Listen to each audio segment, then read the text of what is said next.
उच्च न्यायालयाच्या रेल्वे साखळी बॉम्ब स्फोटातील आरोपींच्या निर्दोष मुक्ततेच्या निर्णयाला राज्य सरकारचं सर्वोच्च न्यायालयात आव्हान। आज होणार सुनावणी।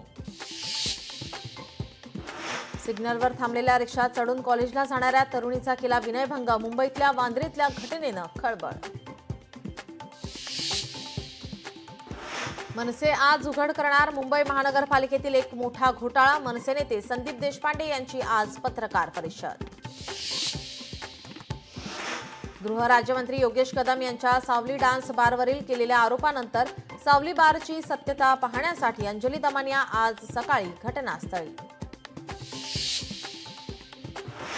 राज्यात पुढील 5 दिवस पावसाचे धुमशान। मुंबई, ठाणे, पालघरसह कोकणात मुसळधार पावसाचा अंदाज। राज्यातील 15 विद्यापीठात प्राध्यापकांची 1166 पदे रिक्त। मुंबई, पुणे, नागपूर विद्यापीठात सर्वाधिक जागा रिक्त पदांमुळे विद्यापीठाचे शैक्षणिक उपक्रम आणि संशोधनावर मोठा परिणाम।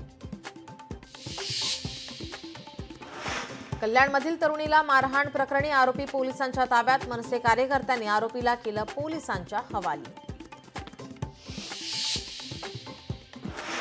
शुभमन गिलच्या नेतृत्वात टीम इंडिया इंग्लंडच्या दौऱ्यावर। इंग्लंड विरुद्धची 4थी कसोटी आज मँचेस्टरमध्ये।